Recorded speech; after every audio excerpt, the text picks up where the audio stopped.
Doutor Miguel Cadre, tributarista, conversando conosco ao vivo aqui na Rede Brasil de televisão. Doutor Miguel, vamos falar em hipótese, de algo bastante prático. Falando em tese, olha, eu fiz um contrato, um acordo com a Receita Federal de pagar uma determinada importância todos os meses, de um imposto que eu deixei de pagar há 20 anos. Aí eu chego e digo, eu não tenho de onde tirar o dinheiro. O advogado, em que ele pode me ajudar? A Receita pode se sensibilizar diante da minha condição?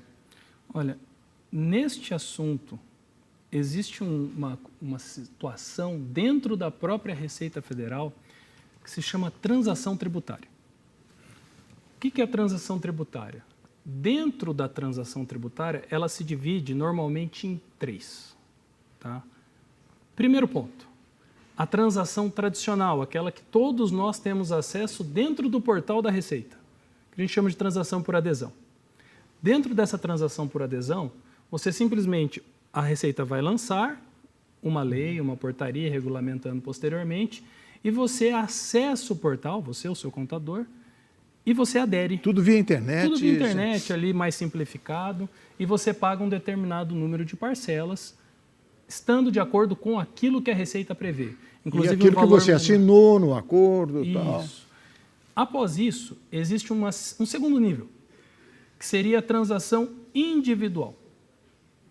Dentro dessa transação individual, é aquela em que a Receita lança um parcelamento, mas você vai até o sistema, observa alguns meandros, algumas particularidades, mas você não precisando pagar uma entrada, que normalmente na transação por adesão você paga, você tem acesso a um número de parcelas específicas. Quando o senhor fala de transação individual, você sai do CNPJ e vai para o CPF, é isso? Não, sempre mantendo dentro do CPF. CNPJ, sempre dentro da empresa, sempre dentro da empresa. Ocorre que quando você já está em dívida ativa, pode ser em alguns casos em que aquela dívida da pessoa jurídica seja transportada também para a pessoa física quando ela foi inscrita. Então, o que é exatamente dívida ativa? Porque nós vamos deixar o nosso diálogo bem chão aqui para o povo entender. Quando a pessoa está devendo para a Receita, você já deve, a empresa deve para a Receita, você não pagou, aquele débito ele é inscrito dentro de um cadastro de devedores e aquela dívida é criada um cadastro, dívida ativa, é um cadastro de dívidas que estão em aberto perante a Receita. A Receita Federal, só a Receita Federal? Qualquer nível de Receita. Quando eu falo Receita estadual, até federal, municipal também. E isso pode ou não, dentro de alguns parâmetros, ser objeto de execução. Quer dizer, vai para a justiça, vai ser uma cobrança judicial. Mas existe um último nível, voltando para a sua pergunta, que já não é aquela transação individual simplificada, mas é a transação individual que a gente chama de completa ou complexa. Dentro dela é possível rever multas inadequadas, juros inadequados, lançamentos equivocados, débitos eventualmente prescritos, quer dizer, que não foram cobrados ou lançados dentro do prazo legal, ou até mesmo multas aplicadas de forma incorreta. Acontece com muita frequência? Acontece... Porque a gente acredita no sistema, né? Não, isso é a coisa mais comum de se acontecer hoje dentro do sistema brasileiro, porque como nós não temos acesso, existem erros... Eles fazem o que querem, né? Não, irmão, nós já tivemos casos no escritório onde o sistema da Receita Federal estava lançado de forma inadequada. O próprio sistema não era balizado dentro das normas que regulamentavam. E nessa última situação, algumas empresas, quando fazem a transação, que obviamente é muito mais demorada, é muito mais complexa, chegam a ter 90% de desconto dentro daquele débito originalmente criado. Puxa vida. Então, empresas que devem lá X, pode chegar a X menos 90%. Óbvio, é preciso um estudo muito mais aprofundado daquele devedor. Em alguns casos, se revê o que a gente chama de CAPAG, que é a capacidade de pagamento.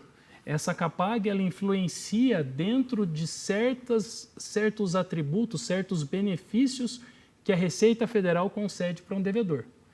No Brasil, pasmem, se você é um mau devedor, você tem acesso a mais benefícios do que um bom devedor. Qual o sentido disso, doutor Miguel? Dentro do que a gente chama de revisão da CAPAG, é trazer para dentro da Receita a real capacidade de pagamento, porque nem sempre a contabilidade reflete exatamente a realidade daquele devedor. Então, nestes casos, revendo a CAPAG, você consegue para aquela empresa acesso a níveis de descontos que antes ele não teria. Então, é indispensável esse trabalho técnico para trazer para aquela empresa a opção de adesão a um sistema, a uma transação tributária exatamente individual, trazendo o débito dela para o que realmente é devido. E é um processo complexo, como o senhor acabou de falar, mas é muito burocrático, se resolve com qual facilidade e frequência em termos de tempo, um empresário que está passando por uma situação como essa?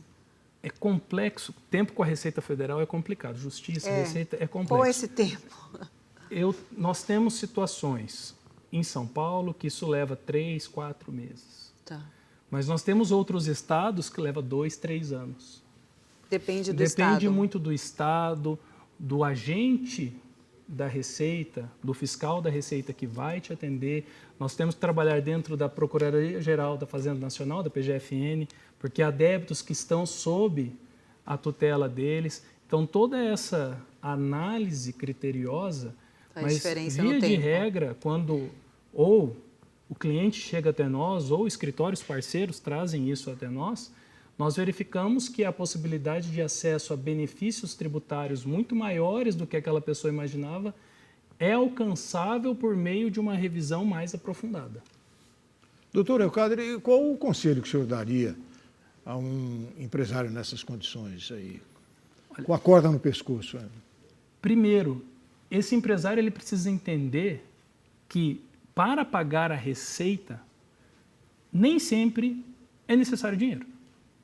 Como assim? Moeda, para se pagar a Receita Federal, há uma situação em que, quando eu disse que você pode rever os débitos e a situação fiscal daquela empresa, existe um termo que nós chamamos de prejuízo fiscal, que não necessariamente é o prejuízo real daquela empresa, mas um prejuízo em termos tributários, em termos apenas para o fisco. Esse prejuízo fiscal, que pode ser apurado por um período muito anterior, ele é uma moeda de pagamento para aquele empresário. No período fiscal? O prejuízo fiscal. O prejuízo que ele teve. Esse prejuízo ele pode ser utilizado para pagamento de dívidas anteriores ou dívidas futuras junto à União. Outra modalidade que a maioria, 90% dos empresários desconhece, é o pagamento, por exemplo, através de direito creditório, que são direitos que você possui perante a União. Esses direitos creditórios, eles possibilitam ao devedor pagar débitos da União correntes. E como que entra nessa lista de direitos? Direitos creditórios são direitos que estão no mercado. São pessoas que têm direitos a receber. Ela pode transferir para você? Pode ser transferido. Essa é a questão que eu gostaria que o senhor explicasse. Nós, por exemplo, temos clientes lá no escritório que eles pagam os impostos correntes perante a União com direitos creditórios. Questão dos precatórios, por exemplo.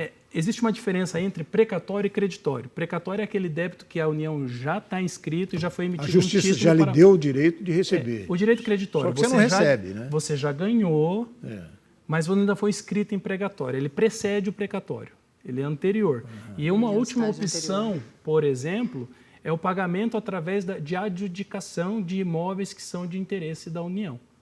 Então, são algumas situações que a grande maioria dos empresários desconhece, mas que possibilita o pagamento de débitos anteriores ou futuros junto à União. Doutor Miguel, muito obrigada pela sua entrevista. Doutor Miguel Elcadre, advogado, empresário e advogado especialista em direito tributário. É um tema complexo, mas a gente conseguiu destrinchar um pouquinho aqui para ajudar o empresário brasileiro que fomenta aí a economia e tantos empregos. Só voltar aqui para a gente continuar o papo. Receber a informação que o senhor vai estar aqui amanhã novamente na bancada. Sim. Procede. Sim. Vamos falar amanhã sobre a relação de dívidas com os bancos. Sim, que afeta aí 80% da população brasileira hoje estão endividados. Se você tem aí um cartão de crédito já estourado... Não, os juros do cartão de crédito a gente vai falar amanhã. É um assunto para a gente discutir aqui amanhã. Amanhã destrinchar esse assunto. Muito obrigada pela sua companhia. O Brasil News fica por aqui.